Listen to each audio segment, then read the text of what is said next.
Hello everyone, welcome back to our online platform. तो अपना BSc final year का unit first चल रही थी, जिसमें अपन ने ग्रुप के बारे में पढ़ा था और ग्रुप की कुछ अपन ने बेसिक प्रॉपर्टीज पढ़ ली थी और उससे रिलेटेड अपन ने उसकी एक थ्योरम पढ़ ली थी। उसी को अपन कंटिन्यू करते आगे पढ़ते हैं। इसमें है कैंसिलेशन लॉ, यानी कि निरसन नियम। निरसन नियम दो तरह के होते हैं। एक तो होता है आपका एलसीएल यानी कि लेफ्ट कैंसिलेशन लॉ, और एक होता है आपका राइट कैंसिलेशन लॉ। देखते हैं, पहला होता है आपका लेफ्ट कैंसिलेशन।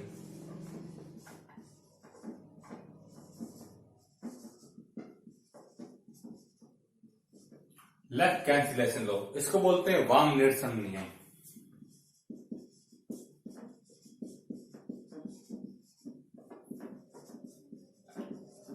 वाम निरसन नियम, एक होता है वाम और एक होता है दक्षिण, यानी कि left hand side and right hand side. वाम निरसन नियम देखिए क्या है। अगर मैं कोई भी एक एलिमेंट मान लू किसी सेट जी का, let A B an element of group G, तो अगर आपके पास कुछ ऐसा हो, अगर आपके पास ऐसा हो कि A star X is equal to A star Y, A star X is equal to A star Y.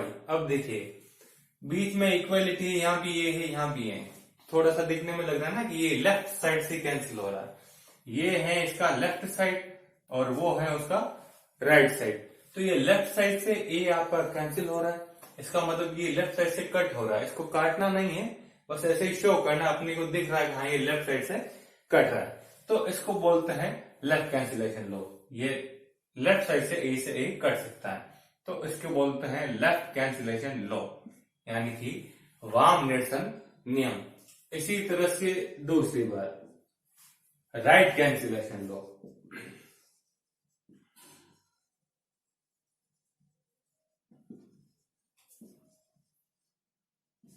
Right cancellation law, इसको बोलते हैं दक्षिण निरसन नियम।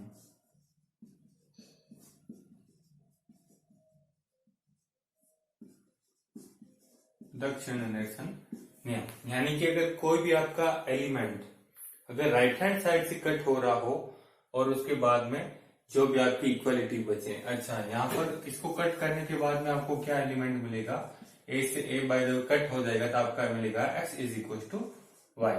यहां से आपको क्या मिलेगा, X is equal to Y, और ये होता है आपका लेफ्ट कैंसिलेशन लो। इसी तरह से अगर आपको अपन इनको उल्टा कर देते हैं, जैसे कि मैं इसको लिख देता हूं X star A is equal to Y star A, तो इस बार जो ए है वो किधर से कट हो रहा है, राइट हैंड साइड से कट हो रहा है। बीच में इक्वालिटी है, ए कहां से कट हो रहा है, राइट हैंड साइड से। तो ये कट हो जाएगा, तो इसके बाद में भी वापस क्या मिलेगा, X is equal to Y.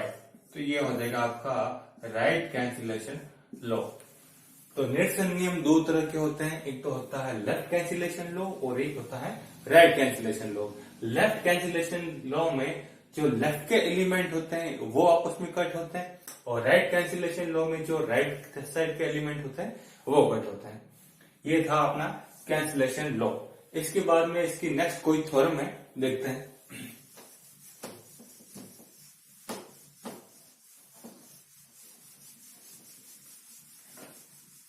एक थ्योरम अपन ने पढ़ ली थी, उसी को कंटिन्यू कर रहे हैं आगे। सेकंड थ्योरम है इस यूनिट की। थ्योरम्स का स्टेटमेंट आपको याद रखना है। स्टेटमेंट याद होगा और उसकी कुछ बेसिक प्रॉपर्टीज आपको आएगी, तभी अपन थ्योरम को प्रूव कर पाएंगे। तो देखते हैं क्या है थ्योरम। यदि ए तथा बी किसी ग्रुप को मैं नाम दे देता हूं, जैसे कि जी, किसी ग्रुप, और ये ग्रुप है स्टार संख्या के साथ, किसी ग्रुप के कोई दो अवयव हो, कोई दो अवयव हो, तो समीकरण अवयव हो तो समीकरण A star X is equal to B तथा तथा y star a is equal to b G के ग्रुप में अद्वितीय अवयव होंगे, के ग्रुप में अद्वितीय हल होता है, अद्वितीय हल होते हैं। ये आपकी थ्योरम का स्टेटमेंट है जो कि बोल रहा है यदि ए तथा बी किस कोई ग्रुप है स्टार संख्या के लिए, उसके अगर कोई दो अवयव हो आर्बिट्रेरी एलिमेंट्स यानी कि कोई भी ऐच्छिक अवयव स्वैच्छिक अवयव जो अपने द्वारा लिए गए हो, जो कि समीकरण ए स्टार एक्स बराबर बी तथा वाई स्टार ए बराबर बी के ग्रुप में अद्वितीय हल होता है अगर ए तथा बी जी के कोई दो एलिमेंट हो तो। देखते हैं इसका प्रूफ। देखिए आपको क्या दे रखा है, A and B, A and B आपको दे रखे हैं ग्रुप जी के element, A and B is belonging to G, ये आप चीज आपको दे रखी है। तो देखें अपन क्या करते हैं, अगर आपको पता है मैंने एक बात बताई थी आपको कि अगर कोई भी एलिमेंट किसी सेट को बिलोंग करे तो उसका इनवर्स एलिमेंट भी हमेशा उसी सेट को बिलोंग करता है। इसका मतलब अगर ए जी को बिलोंग कर रहा है तो ऑब्वियसली ए इनवर्स बी जी को बिलोंग करेगा। तो यहां से मैं एक तीसरा एलिमेंट और ले लेता हूं, ए इनवर्स भी ले लेते हैं, A inverse and B belonging to our set G. अच्छा सेट जी को बिलोंग करते हैं, इसने खुद ने सवाल में लिख दिया ग्रुप लिख दिया, इसका मतलब इसमें चार प्रॉपर्टीज निहित है। आपको पता है ग्रुप कब होता है, जब वो चार प्रॉपर्टी को फॉलो करें, closure, associative, existence of identity and existence of inverse. इन चार प्रॉपर्टी को अगर कोई भी सेट फॉलो करे तो वो सेट आपका ग्रुप कहलाता है। और इसी तरह के साथ अगर आपकी पांचवी प्रॉपर्टी कम्यूटेटिव को भी फॉलो करे तो वो एबेलियन ग्रुप कहलाता है। तो देखिए ग्रुप बोलना है तो ग्रुप होने का मतलब है इसमें चार प्रॉपर्टी ऑलरेडी निहित है, closure, associative, existence of identity and existence of inverse element. तो ये अपने पास कोई भी तीन एलिमेंट अपन मन से मान लेते हैं, यहां पर अपन लिख लेते हैं लेट। अच्छा ग्रुप है तो ये चार प्रॉपर्टी फॉलो करता मतलब ये अपने पास क्लोजर, एसोसिएटिव यानी कि एसोसिएटिविटी रखता है। तो मैं यहां लगा देता हूं, तो मैं A star A inverse star B is equal to A star A inverse star B. और एसोसिएटिविटी कैसे लगाते हैं, पहले दो पर लगा दिया, जैसे कि बाद के दो पर लगा दिया और पहले के दो पर ब्रैकेट अप्लाई कर दिया, यही होती है आपकी एसोसिएटिविटी। मैं लिख सकता हूं यहां पर बाय एसोसिएटिविटी यानी कि साहचर्यता से। ये साहचर्यता का नियम लगेगा क्योंकि जी क्या है, ग्रुप है तो वो साहचर्य होगा। क्लियर। तो देखिए बराबर ए स्टार ए इनवर्स, ये क्या होता है, ये होता है आपका आइडेंटिटी एलिमेंट ई। प्रॉपर्टी पढ़ी थी अपन ने, A star A inverse that is equal to E, या जिसको अपन लिखते थे ए इनवर्स स्टार ए, जो कि होता है आपका एग्जिस्टेंस ऑफ आइडेंटिटी, है ना। तो देखिए ये हो जाएगा आपका ई स्टार पड़ा है आपके पास बी, और ये कहां से हुआ, by existence of identity, by existence of identity यानी कि तत्समक अवयव। इसके बाद में अगर आइडेंटिटी एलिमेंट को किसी भी अदर एलिमेंट से अपन ऑपरेट करते हैं तो वापस अपने को वही एलिमेंट मिलता है, ये चीज भी आपको पता है। तो ये इसका फाइनल आंसर आएगा बी। क्लियर। इधर चल रहा है आपका A star A inverse star of B that is equal to B, A star something that is equal to B. इसका मतलब ए स्टार के साथ अगर आपने कुछ ऑपरेट किया है तो उसका फाइनल आंसर आपके पास बी आ रहा है। मतलब ये जो भी आप ऑपरेट कर रहे हो ए स्टार बी, ये इस एक को जो भी आपको इक्वेशन दे रखी है उसका एक सॉल्यूशन है, ऑब्वियसली है। तो इसलिए हम कह सकते हैं कि ए इनवर्स स्टार बी समीकरण ए स्टार एक्स बराबर बी का हल है, है ना। A inverse star B is a solution of a star x that is equals to b. Now we can prove that x is equals to a inverse of b. जी अब हम prove करेंगे, तो हम लिखते हैं, हम सिद्ध करेंगे कि हम सिद्ध करेंगे कि now we can do that, हम सिद्ध करेंगे कि x is equal to A inverse star B, x is equal to A inverse star B. B solution है किसका? गिवन इक्वेशन का, और इसके पास क्या है? यूनिक सॉल्यूशन है। अब हम सिद्ध करेंगे कि x is equal to A inverse star B एक समीकरण जो आपको दी रखी है, यानी कि दी गई समीकरण का अद्वितीय हल है। अब हम सिद्ध करेंगे x is equal to A inverse star B दी गई समीकरण का अद्वितीय हल है। तो देखते हैं ये कैसे सॉल्व करते हैं। अद्वितीय हल है, अद्वितीय हल होने का मतलब है कि इसके जैसा वापस कोई नहीं, ये एक ही उसका आंसर होना चाहिए। तो अपन एक काम करते हैं, जो आपको गिवन इक्वेशन है, गिवन इक्वेशन क्या है आपके पास? वो है आपके पास A star X is equal to B. ये आपको गिवन इक्वेशन है। तो अपन क्या करते हैं कि ये बोलना है इसका सिर्फ एक ही सॉल्यूशन है, तो अपन एक काम करते हैं कि मन से मान लेते हैं एक ना हो गए दो सॉल्यूशन है, यानी कि इफ पॉसिबल वाला केस आ गया वापस, तो मैं लेट कर लेता हूं इफ पॉसिबल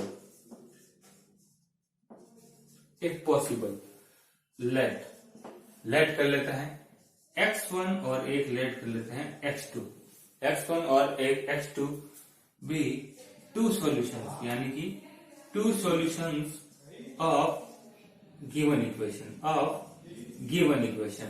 x1 और x2 इस गिवन इक्वेशन के मान लेता हूं कोई भी दो सॉल्यूशन है, ठीक है। तो x1 इसके साथ ऑपरेट हो गया, यानी कि a star x1 is equal to b, एक तो यह मिलेगा और एक a star x2 is equal to b, एक ये मिलेगी और एक ये मिलेगी। क्यों? क्योंकि x1 और x2 ये दोनों इस दी गई समीकरण के सॉल्यूशन है, और दोनों अगर इसके सॉल्यूशन है तो ये दोनों इस समीकरण को संतुष्ट करेंगे।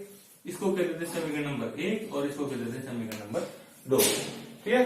तो देखते हैं, यहां अपना a बिलोंग करता है g को, तो अपने पास x1 भी बिलोंग करेगा g को, जहां की a बिलोंग करेगा g को और x1 भी बिलोंग करेगा g को, तो इन्हीं से तो बना है a स्टार x1। तो यहां से a स्टार x1 वो भी बिलोंग करेगा g को। इसी तरह a बिलोंग करेगा g को और x2 बिलोंग करेगा अगर g को, तो इनसे बनने वाला a स्टार x2 वो भी वापस बिलोंग करेगा g को। ऑब्वियसली कहां से? ये कौन सी प्रॉपर्टी अपने, अगर कोई भी दो एलिमेंट किसी सेट G को बिलोंग करे, तो उनसे मिलने वाला तीसरा एलिमेंट भी अगर G को बिलोंग कर जाए, तो वो स्टार क्या कहलाता है? आपका क्लोजर। ये है आपकी क्लोजर प्रॉपर्टी, है ना। तो देखिए, अब मैं इक्वेशन 1 और 2 से क्या कह सकता हूं? मैं कह देता हूं बाय इक्वेशन 1 एंड 2, समीकरण 1 व 2 से a star x1 is equal to b and a star x2 is equal to B. ये भी b के बराबर है और ये भी b के बराबर है, मतलब ये और ये बराबर है, यानी कि a star x1 is equal to a star x1 that is a star x2। अब देखिए, इसको थोड़ा सा नोट कीजिए, ये लेफ्ट साइड से a से a कैंसिल हो रहा है, यानी कि लेफ्ट साइड से कट हो रहा है, मतलब लॉ कौन सा लग रहा है? लेफ्ट कैंसिलेशन लॉ लग रहा है। तो यहां से मिल जाएगा आपका x1 बराबर x2, और कौन सा रूल अप्लाई किया आपने? Left cancellation law. By left cancellation law आपको मिल जाएगा x1 बराबर x2। x1 बराबर x2 होने का मतलब क्या है? x1 बराबर x2 होने का मतलब है x1 और x2 दोनों एक ही चीज है, जबकि अपन एक पॉसिबल क्या कहता है? x1 x2 मान लिया दो सॉल्यूशन है, और प्रूव क्या हो गया कि ये एक ही होने का मतलब क्या है? अद्वितीय है। अतः समीकरण कौन सी? a स्टार x बराबर b, समीकरण a स्टार x बराबर b का अद्वितीय हल है, अद्वितीय हल। और हल होगा कौन सा? हल हो जाएगा आपका a इनवर्स स्टार b का हल a इनवर्स स्टार b होगा। क्लियर? और इसी प्रकार अपन सिद्ध कर सकते हैं, इसी प्रकार अपन सिद्ध कर सकते हैं समीकरण दूसरी वाली जो दी गई है ना आपको, y star a that is equal to b। इसी प्रकार इसी प्रकार समीकरण y star a equals b का अद्वितीय हल इसका हो जाएगा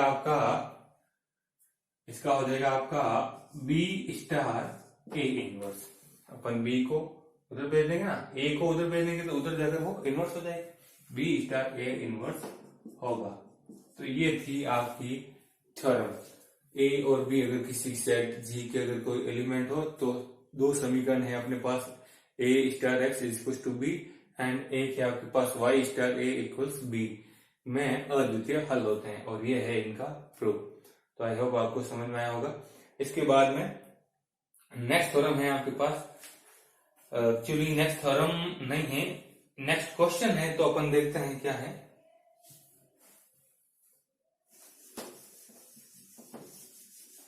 नेक्स्ट क्वेश्चन है, ग्रुप से रिलेटेड ही है और शायद अबेलियन ग्रुप का क्वेश्चन है।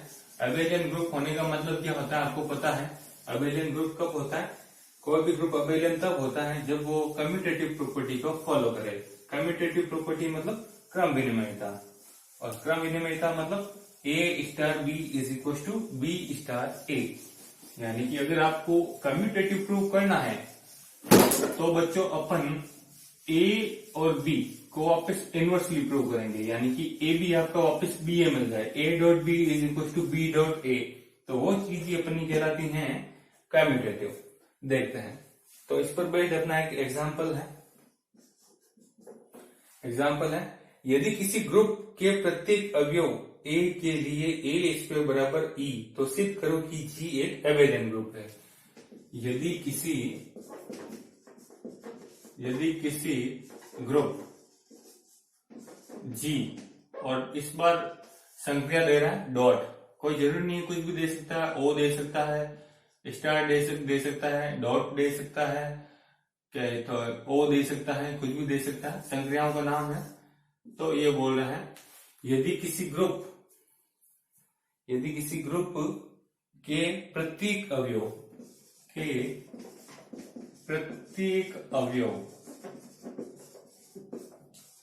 के लिए, प्रत्येक अवयव a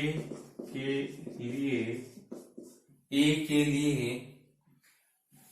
a स्क्वायर बराबर दे दिया अपने को e, तो सिद्ध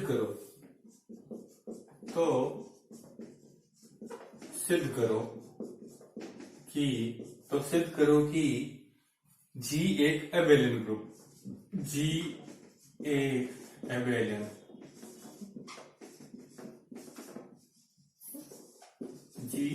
एबेलियन ग्रुप है। देखते हैं प्रूफ इसका। देखिए आपको गिवन है, क्या गिवन है, आपको गिवन कंडीशन है कि a कोई भी एलिमेंट है जो कि सेट g को बिलोंग करता है, और जब बिलोंग करता है तब कुछ ऐसा होता है कि a स्क्वायर बराबर e हो जाता है। अगर a किसी सेट g को बिलोंग करे तो a स्क्वायर बराबर e हो रहा है। तो इस केस में ये बोल रहा है कि सिद्ध करो कि g आपके पास क्या होगा, एक एबेलियन ग्रुप होगा। देखते हैं, देखिए a स्क्वायर, तो a स्क्वायर को आप क्या लिख सकते हैं, a स्क्वायर को अपन a डॉट a लिख सकते हैं, a square that is equal to a dot a is equal to e। Clear. मैं काम कर रहा हूं, मैं एक ऑपरेशन अप्लाई कर रहा हूं, मैं इसके लेफ्ट साइड में a इनवर्स से इक्वेशन के दोनों तरफ मल्टीपल करवा रहा हूं।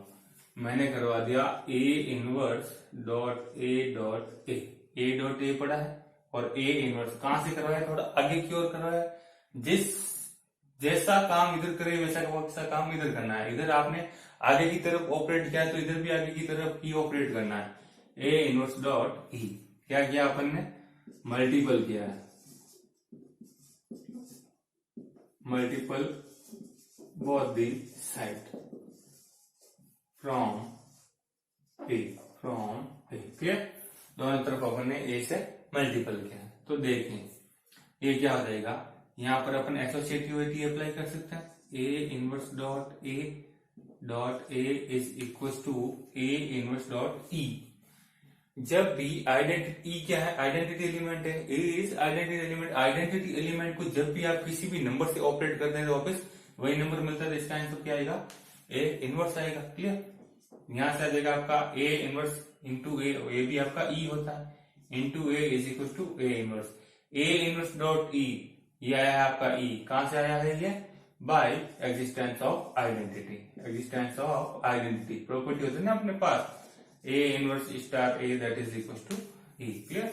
तो ये आ जाएगा वापस आइडेंटिटी एलिमेंट को किसी भी संख्या से गुणा करेंगे तो वापस वही संख्या आएगी, यानी ए आएगा, A is equal to A inverse, यही आएगा। ये आएगा आपका रिजल्ट, ये आएगा आपका result. Clear? A is equal to आपको मिला है ए इनवर्स। ठीक है, अब मैं एक काम और कर लेता हूं, मैं लेट कर लेता हूं। एक तो ए अपने पास सही है, एक मैं दूसरी नंबर बी को भी लेट कर लेता हूं, जो कि किसी सेट को जी को बिलोंग करती है। अच्छा, अगर ए और बी किसी सेट जी को बिलोंग करे और जी अपने पास खुद ही बोल रहा है ग्रुप है, तो ग्रुप है तो अपने पास क्लोजर प्रॉपर्टी रखता है, यानी कि ए और बी का अगर मैं स्टार लू तो वो भी वापस किसको बिलोंग करेगा? ऑब्वियसली जी को बिलोंग करेगा। क्लियर है?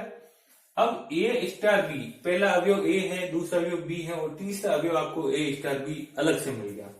ए स्टार बी यहाँ पर आपका सिंगल एलिमेंट है एक तरह से। क्लियर है? तो अब इसको मैं इसकी तरफ बिहेवियर करवाऊं, क्या मिलेगा? देखिए अपने पास प्रॉपर्टी क्या है? ए स्टार बी, चूंकि जैसे कि ए बराबर ए इनवर्स है, तो इस पर पूरा एलिमेंट है ना, ये एलिमेंट किसके बराबर है? उसके इनवर्स के बराबर है। एलिमेंट किसके बराबर है? उसके इनवर्स के बराबर है, यानी कि ये पूरा एलिमेंट है तो ये किसके बराबर भी है? उसके इनवर्स के बराबर है। जैसे कि ए बराबर ए इनवर्स है, यहाँ पर ए एलिमेंट था, इस पर एलिमेंट है कौन? ए स्टार बी है, तो वो भी किसके बराबर है? यहाँ से बोल सकते हैं इसको इक्वेशन 1, तो यहाँ से कह दीजिए आप इसको बाय 1। ठीक है, ये हो जाएगा आपका ए स्टार बी का इनवर्स। और अपने को अच्छे से पता है कि ए स्टार बी को कैसे खोलते हैं, ये खोलने के बाद हो जाता है बी इनवर्स स्टार ए इनवर्स। बी इनवर्स स्टार ए इनवर्स कहां से? बाय प्रॉपर्टी, ये इसका नियम होता है। जैसे कि आप पढ़ा था ना अपन ने, G of F inverse that is F inverse of G inverse, ये पढ़ा था आपने फंक्शंस पर। एक आप मैट्रिक्स में पढ़ते आए होंगे a b inverse that is equal to b inverse into a inverse. Complex functions में भी आपने पढ़े हैं, ग्रुप में भी आपने पढ़े हैं, फंक्शंस में भी आपने पढ़े हैं, मैट्रिक्स में भी आपने पढ़े हैं, बाइनोमियल ऑपरेशंस में भी आपने पढ़े हैं। तो ये रूल सब जगह अप्लाई होता है। क्लियर? तो अगर मेरे पास बी इनवर्स स्टार ए इनवर्स मिला है